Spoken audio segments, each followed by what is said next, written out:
አዋጅና ጸሎት። አባቴ በህይወቱ የጸለየው 2 ጊዜ ብቻ ነው። ሁለቱም ጸሎቱ ደርሶለታል እንደሱ አባባል። እንደውም አንዳንድ የስነ መለኮት ትምህርት ቤቶች የአቶ ዘውዱ ጸሎት በሚል ርዕስ መጽሐፍ አዘጋጅተው የአባቴን ጸሎት ለማስተማሪያነት ይጠቀሙበታል የሚል ወሬ ሰምቻለሁ።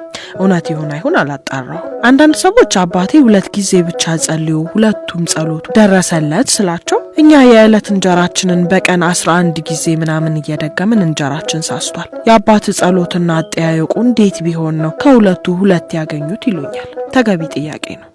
እንግዲህ አባቴ አብዮት ሲፈነዳ እዚህ 4 ኪሎ አንድ ትንሽ ቤት ተከራይቶ ራሱ እስኪፈነዳ ስለ ትዳር ያስብ ነበር። ምንም እንኳን ጥሩ ስራ ያለው መልካም ሰው ቢሆንም የወንድም የሴትም ጓደኛ አልነበረው። ሬዲዮ ሲያዳምጥና ጋዜጣ ሲያነብ ነበር ከስራ ውጭ ያለ ጊዜውን የሚያሳልፈው። ሰዎች ከትዳር አጋሮቻቸው ጋር እንዴት ተገናኛችሁ ሲባሉ ጓደኛዬ ሰርግ ላይ አይቸው የጓደኛዬ አባት ሞተው ቀብር ላይ ስታለቅስ ይቺ ያርግበትና የኔም አባት አንድ ነገር ቢሆን ለቅሶ ታደምቃለች ብዬ አገባኋት ሲሉ ይሰማል።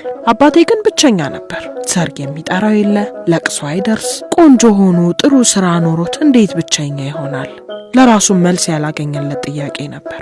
አንድ ቅዳሜ ቀን ታዲያ በሩ ላይ ቁጭ ብሎ ፀሐይ እየሞቀ መደዳውን የተከራዩት 6 ወጣቶች ፍቅረኞቻቸው ጋር፣ ቀሪዎቹ ደግሞ ቤተሰብ ጋር እያሉ እየዘነጡ ሲሄዱ አባቴ ብቻውን ቀረ። ከላይ ፀሐይ፣ ከታች አባቴ። ዙሪያውን ሲመለከት ሰዎች ቡና ይጠራራሉ። እሱን ግን ቡና ጠጣ የሚለው የለም። ክርስትና፣ ልደት፣ ሰርግ፣ ማህበር፣ ሰው ሁሉ ሲራወጥ አባቴ፣ ምስኪን አባቴ ከሌላ ዓለም እንደመጣ ፍጥረት ብቻውን አይኑ ክርትት እያለ ተቀምጦ ነበር። ሆድ ባሰው። ብቸኝነቱ ገዝፎ ተጫነው። አንዳንዴ እኮ የለመድነውም ነገር አዲስ የሚሆንብን አእምሯችን ከልማዱ የሚበረግግበት በቃኝ የሚልበት ጊዜ አለ። የአባቴ አእምሮ በረገገ። ዙሪያውን የከበበውን ብቸኝነት አጉልቶ አሳየው። መበደሉን፣ መገፋቱን ሹክ አለው። በዚህ ጊዜ አባቴ በቁጣ ተነስቶ ቤቱ ገባና በሩን ከውስጥ ቀረቀረው። አገባቡንና በር አዘጋጉን ላየው ሰው አባቴ ራሱን ሊገድል የወሰነ ሊመስለው ይችል ነበር። ግን አባቴ ራሱንም ቢያጠፋ እንኳን ተመልካች የለውም። በርከክ ብሎ ታሪካዊ ጸሎቱን ጀመረ። ስማ አለው እግዚአብሔርን ልክ እንዳጓደኛው። እኔ ሰው አይደለሁም? አልፈጠርከኝም? ሁሉ ነገር ሳይጎድለኝ ሰው እንዲርቀኝ ያደረከው ምን ሆንኩ ብለህ ነው? ምን በድዬ ነው?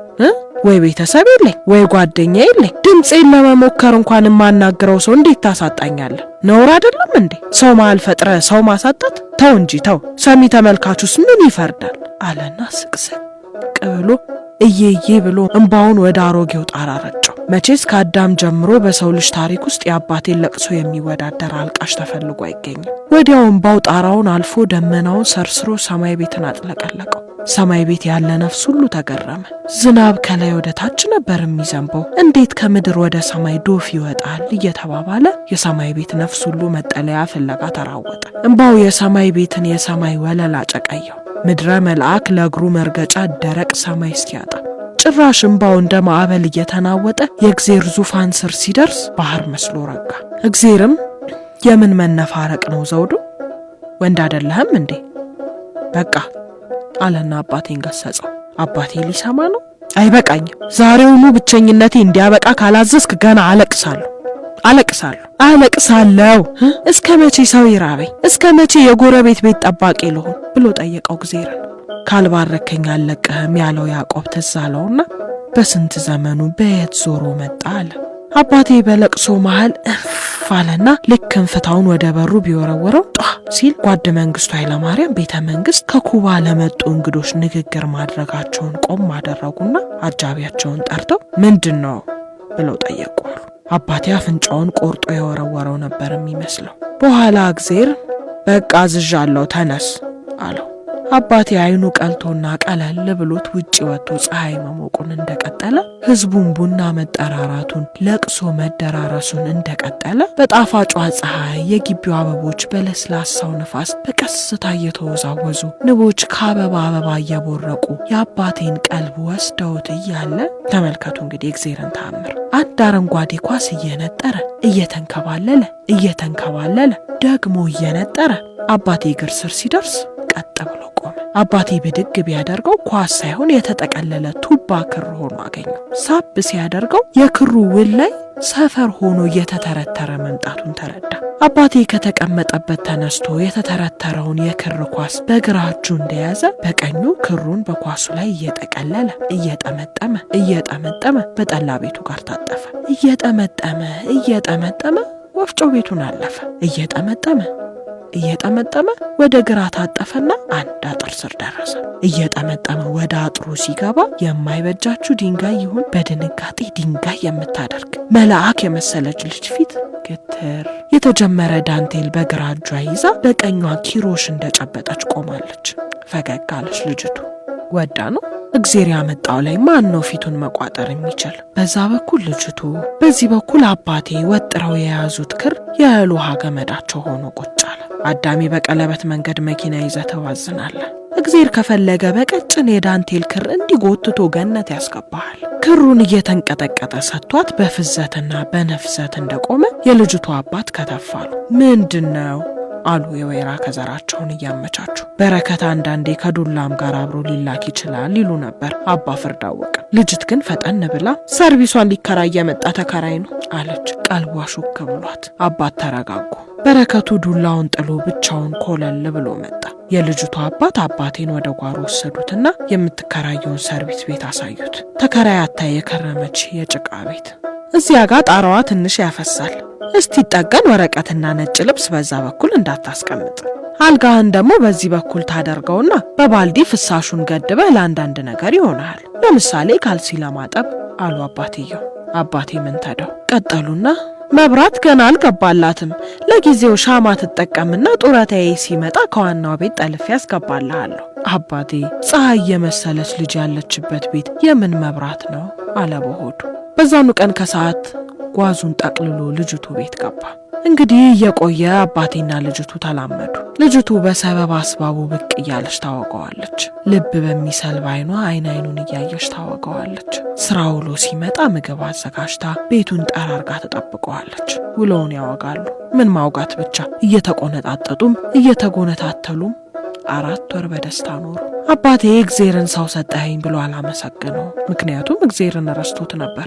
እረ ልጅቱ ራሱንም አስረስተው ነበር። አባቴ ታዲያ የልጅቱ አባት ጋርም ኮከቡ ገጥሞ ቤተኛ ሆኖ ነበር። ቡና አብረው ይጠጣሉ። አንዳንዴ እንዲያውም ወጣ ይሉና በአባቴ ጋባዥነት 1-2 ብለው ይመለሳሉ። ምንም እንኳን ደርግ ስልጣን ይዞ አገር በአዲስ ፍቅርና አዲስ መፈክር እያዥጎደጎደች የነበረ ቢሆንም አባቴ አዲስ ነገር የሆነችለት ልጅ ጋር ክፉኛ ተዋዶ ለአባቷ እንዴት እንደሚነግርና እንዴት ጠቅልሎ ቤቱ እንደሚያስገባት እያሰበ ነበር። በዚህ ሁኔታ ላይ እያለ ነበር ተአምረኛው አዋጅ የታወጀው። ከአዋጁ በፊት ሁኔታው እንዲህ ነበር። ልጅት አባቴን ቡና ጥሪ ተብላ ቤቱ መሄድ። አባቴ መቼስ ከቡናው ይልቅ ቡና ጠሪዋን አትሱስ የሆነችበት፣ ካላያት ያዛቀዋል። ልክ አባቴ ክፍል ውስጥ የልጅቱ ውብ ግራግር ሲገባና ራዲዮኑ አዋጁን ሲያነብ አንድ ሆነ። ካሁን ጀምሮ ቤት ተከራይተ የምትኖር ኢትዮጵያዊ ሁሉ ቤቱን እንድትወርስ መንግስት ፈቅዷል። አብረ የተከራየኸውም ይሁን ቤቱ ጋር ተያያዥነት ያለው በቤት ውስጥ የሚገኝ ንብረትም ካሁን ጀምሮ ያንተው ነው። ኢትዮጵያ ትቅደም። ማርሽ ሙዚቃ ተከተለ። አባቴ በማርሽ ሙዚቃ ታጅቦ ከኢትዮጵያም ቀድሞ እንደ በረኛ ተወረወረና ቆንጆዋን እንቅ አደረገ። ሟቀሊ ጣለ። አዋጅ ነው። አባቷም ቢሆኑ አባቴ ልጃቸውን ከቤቱ ጋር በመውሰዱ አላዘኑ። ቤቴን ተወረስኩ ከማለት ለልጅ ያወረስኩ ማለቱ ይሻላል ብለው ትዳሩን መረቁለት። አዋጅ ከመርቃት ጋር እግዚአብሔር ሲሰጥ መቼስ እንዲህ ነው። ምድራዊው ንጉስም ሰማያዊው ጌታም አባቴን ባረኩት። ይኸው ዛሬ በአዋጅ የተጠለፈች ቆንጆ እናትና በአዋጁ ፊውዳላዊ ብቸኝነትን ገርስሶ ነፃ የወጣ አባቴ በፍቅር እኔንና 4 እህቶቼን ወልደው ይኖራሉ። እንደውም የጸሎቱ ርዝራሽ ደርሶኝ ነው መሰል ቆንጆ ሴት ግጥሜ ናት። አንዳንዴ ታዲያ እናቴ አባቴን ስታስፈራራው እንዲህ ትላለች፣ ዋ ቤት ለባለቤት የተባለ እንደሆነ። ታዲያ ባለፈው አባቴ ለአንድ የቀበሌ ሊቀመንበር ይሄን ታሪክ አውርቶ ጊዜው መልካም ነበር ብሎ ወሬውን ቢያሳርግ ሊቀመንበሩ አቶ ዘውዱ ያለፈ ስርዓት ናፋቂ ኖት ብሎ አባቴን ዘለፈው። ሁለተኛው የአባቴ ጸሎት ይሄን ቃሌን የሚያጣምም ካለ ስሜ ስም የሚለጥፍ ሊቀመንበር ንቀልልኝ የሚል ነበር። በዛው ቀን ሊቀመንበሩ በግምገማ ከወንበሩ ተነቀለ።